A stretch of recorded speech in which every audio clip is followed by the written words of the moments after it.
This is Mind Over Money, presented by Waymaker. Today we're talking to Kerry from Credit Success on all things credit scores. G'day, Kerry. Hi, Lachy. Good to have you on the podcast. For everyone listening, Kerry is the founder of creditsuccess.com.au. She's a new friend of Waymaker and the podcast, but she's been around in the industry for over 20 years in banking, finance, and credit repair. So Kerry's business helps Australians understand their credit score, repair it, and improve it so that we can put people into the best position to get finance or refinance with the best interest rate possible. Kerry, interest rates are back in that 5 to 7% band, so obviously any reduction in interest rate would be great for a home loan in terms of savings, and we'll talk about that in a moment. But first I want to ask you, why do we have credit scores? Thank you, Lachy. That's a really good question because credit score basically is everything when it comes to finance. So the lender would basically look at your credit score and that determines what your interest rate is and if you can be approved or declined for finance. Okay, so you've got lenders, they're lending out money. They need to figure out who's going to be a good borrower, who might not be a good borrower, and that credit report helps them assess, can they lend money to that person? Do they want to lend money? Or how much interest rate will they charge? Yeah, so not every lender will credit score. Some lenders will have a certain score that they look at, for example, like a 550 or less, but they do look at the credit report. They're looking at your credit report in regards to the rate repayment history. How consistent your repayments are, if you've got any defaults, things like that. So having a nice clear credit score definitely helps you when it comes to finance. Okay. Who controls the credit reporting in Australia? So there's 3 credit reporting bureaus and they're not actually linked, which is super frustrating. It would be really good if we could just do one report and they're all linked, but they're not. So we need to do 3 checks. The 3 credit reporting bureaus in Australia are Equifax, which used to be Vita. Not sure if you remember Vita. And then we've got Alien, which actually used to be Dun & Bradstreet. And then we've got Experian. So super important to do your homework. Check in the 3 bureaus, in particular Equifax and Alien. So a mortgage broker will do a credit report, usually with Equifax or Alien. But from a consumer side, like how can they check their credit score? So there's some free websites. So you can actually, as a consumer, you can go and check your credit report yourself for free every 3 months. The free websites that I use is for Equifax, it's www.mycreditfile.com.au. For Alien, it's www.creditsimple.com.au or just Alien, ILLION.com.au, or we've got Experian, which is www.experian.com.au. Okay, we'll put those links in the show notes. What's so elephant in the room? What's going on with the buy now, pay later apps? I heard that they're changing, they're being regulated now. Why and what are you noticing? Yeah, it's actually great news. It's really great news. So ASIC has realised that there is such a risk to buy now, pay later schemes. So now buy now, pay later scheme will now be regulated. So say, for example, you're going for a credit card with a bank, it will be a very similar process to go for a buy now, pay later account. And you showed me an example of a credit report, and recently they've introduced a whole new section just for buy now, pay later apps, right? So it's basically being treated on your report as a unsecured loan. Is that correct? Yeah, so it basically goes on the credit report like a personal loan, a credit card, any basic loan. The repayment history for the past 24 months will be reported on that credit report, like I showed you. Okay. Yeah, so one to watch out for. I know there's a lot of marketing around these apps that they help with cash flow, but we found the opposite. Credit and debt does not help your cash flow. And in fact, it can affect your borrowing capacity and ability to get a home loan. So especially if you don't repay them in time, you will get that mark now on your credit score. Yeah, and I think, as you said, like if we touch on the marketing, we went into, like you could, especially a few years ago, you could go into a shop and buy now, pay later schemes are all marketed in the shops as a thing to do. And I think that there was no education or fine lines to expose, to really see it, to understand that this does impact you when it comes to finance. The bank deems this as a loan. If you're late, it's marked on your credit report, and your serviceability, as you said, can be affected with these loans. So So this new regulation will also make it a bit harder, I guess, to sign up these apps because you'll need to get some checks and balances. There'll be that get to know your customer rules where they have to actually assess whether you can get this finance or not. Exactly. So your credit report will be checked. So don't forget that's an inquiry as well. So that will affect every time you apply for finance. That's a stamp that affects your credit score, and you'll have to provide income verification as well. So it's good. It's good for the industry. It's really good to know this will actually be regulated. Yeah, no, it's good. Good news.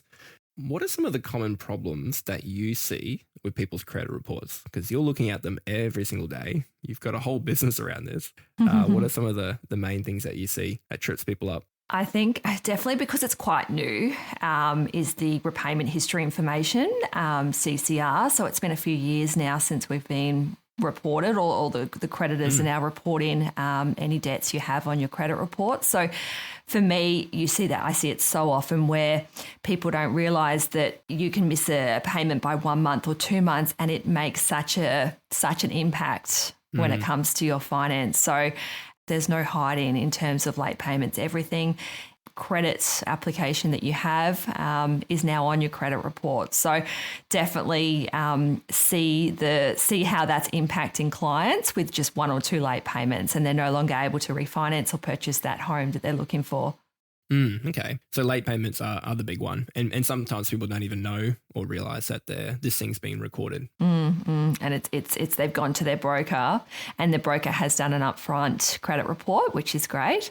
And then they've, their broker's gone to them with a little bit of a surprise that they've got some late payments there, which will be an issue when they apply for finance. Yeah. So when is a good time then to see a credit expert like yourself? I guess there's 2 places I come in. So normally when I receive that call from the broker or the client, it's when a problem has been seen on that credit report. So there's a default, there's a late payment, there's too many inquiries, many scenarios. So that's normally when I would see that inquiry, and that's where we can obviously help and repair. But I think also I really want to make a difference that we also can know or are aware that we can actually check our credit report. So say, for example, you know that you're purchasing a house in a few years, maybe build that relationship or keep working with that relationship with your broker and let them know what debts you've got and where your position is. And we can also help educate to make sure we're educating on what good debts and bad debts there are, things like that. Just making sure you're on the right path yourself before it gets into this position where we're having to talk to the credit providers and remove these defaults on compassionate grounds or errors, things like that. Yeah, because when you get to that stage, usually you're under a time pressure. You know, you've got a home you want to buy, or you've already got a contract on a home and now you're trying to get finance, and to get your credit score fixed up and get those removals happening, that can take time and money as well to get that fixed up. And so that's not what you want to be doing last minute. You want to be getting ahead of that. And it definitely, I think having that relationship with a broker is key, because we can run a credit report straight away, and you might not be buying a home right now. You might be buying a home in 6 months or 12 months, or you want to refinance in 6 months' time. And if we run that report and we find problems, we can put that person onto a credit specialist like yourself, and then you've got time to work and fix that problem to get ahead of it, so that when you do come to get that home loan or refinance, you're in a great position to do so. I love that you're going down the path of education and actually doing things to help people understand their credit score before it's too late. I think in my experience, I've seen it where it gets too hard. And so people bury themselves in the sand and go, I can't speak to a broker. I can't speak to a credit repair specialist. I'm a little bit embarrassed, or, it's just too far. But I think if people realize we are here to help, we're the professionals with that, with that experience that can help you. And I guess from my perspective as well, there's always a circumstance for this. It doesn't mean you're a bad client. It just means that you may have gone through a loss of job or a divorce or a sickness. Like, we all have things happen to us as well. And I guess speaking to the right people can put you on that right path and prevent these issues occurring. Yeah, love that. After the break, Kerry shares what to look for in engaging a credit specialist and how much you could be saving by having a better score when you go to refinance. And then we shift gears and we talk about a charity close to Kerry's heart. Stick around.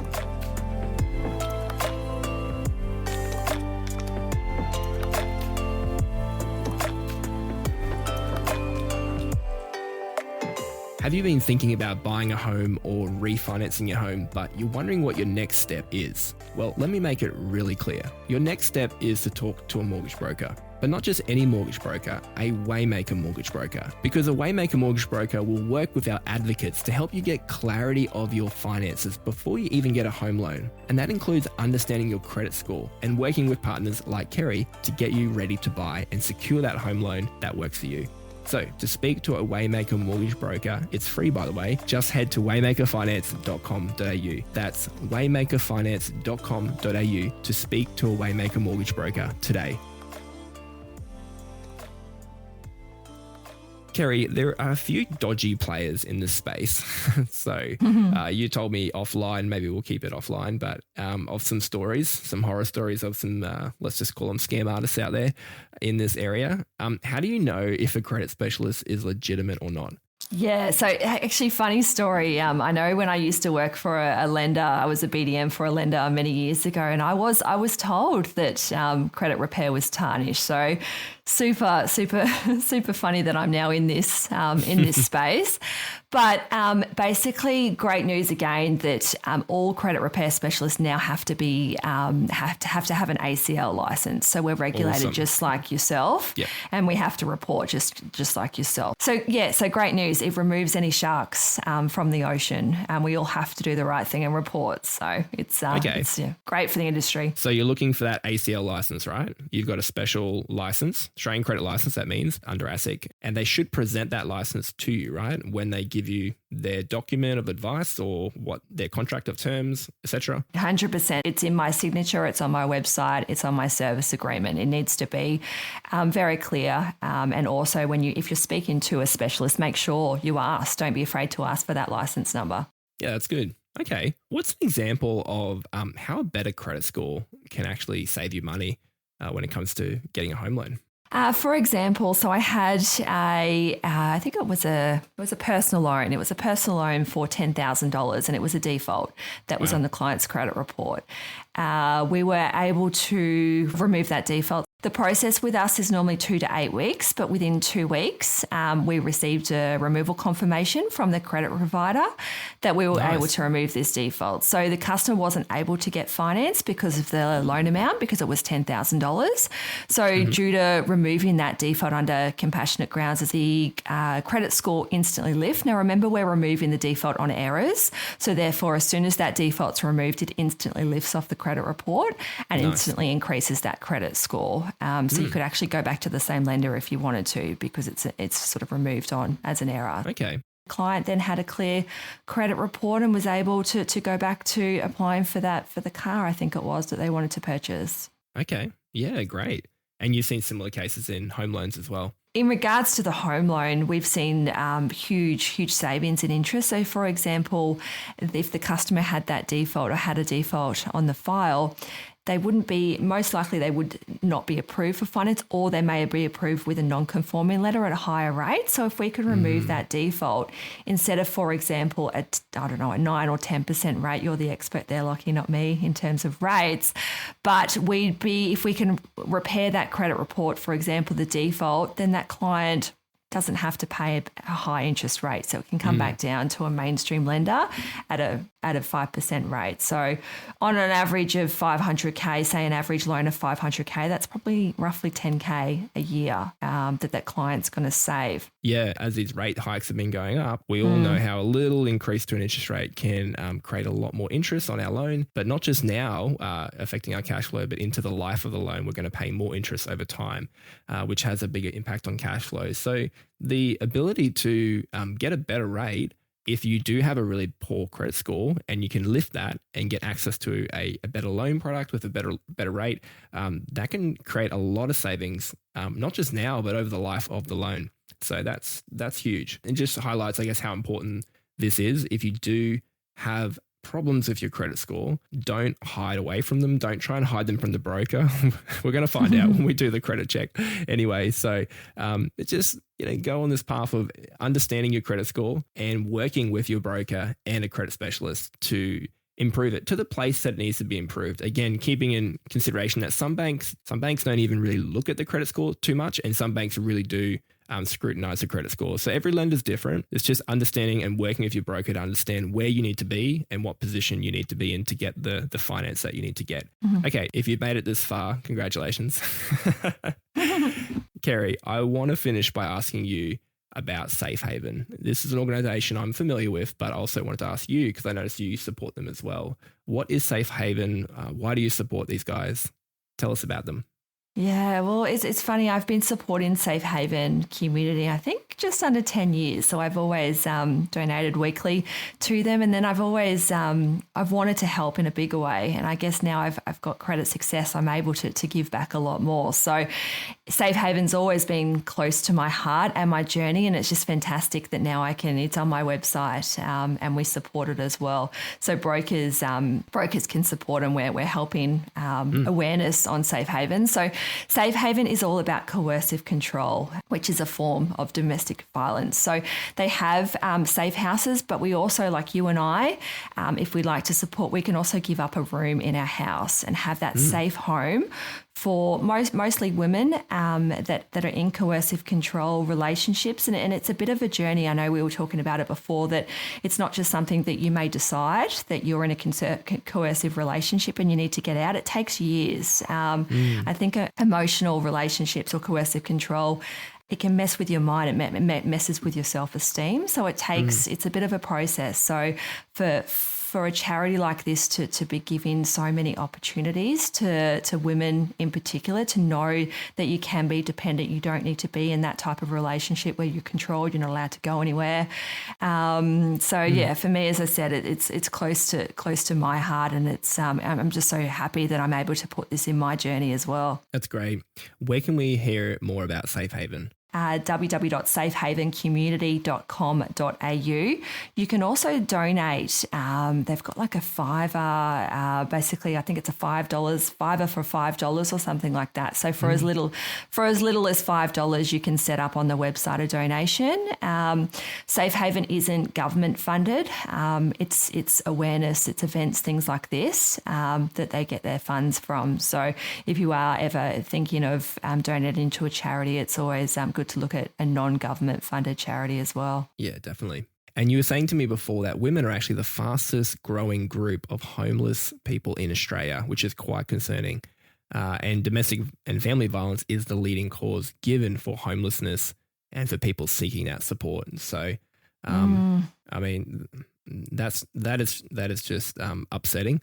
But it's great to know that there are organisations like Safe Haven Community that are doing something about that. So, giving that strength, I think, or as women, sometimes we try and pretend everything's okay. But if you've got the right people behind you to know that you don't need to be in that type of domestic abuse, there's a whole world out there for you with support. I think that's the best thing. And while we are talking about this, I just want to note, if you are experiencing domestic violence, you can call 1-800-RESPECT or visit 1-800-RESPECT.org.au. And if you are in danger, you should always call 000. And you can learn more about the incredible work of Safe Haven and become a supporter from as little as $5 per week at safehavencommunity.com.au. We'll put a link in the show notes. And if you'd like help with your credit score, you can always talk to a Waymaker broker and they can connect you with someone like Kerry, or simply go to creditsuccess.com.au and reach out to Kerry directly there. We'll put a link in the show notes as well to Kerry. Thanks, Kerry, for coming on the podcast today. Thank you so much for having me. It's been a pleasure. Thanks as always for listening to Mind Over Money, the podcast that helps Australians have finances that work. That's all for this week. We're taking a 1-week short break, so go catch up on some previous episodes, and we'll be back September 1st for our spring series. Have a great week. This podcast is for education purposes only and is not personal financial advice. We do not recommend financial products. What we are advocating for is seeking professional advice that suits your situation. And you can get that when you head to waymakerpodcast.com.au and connect with one of our trusted wealth partners. They include financial advisors, mortgage brokers, accountants, and credit specialists.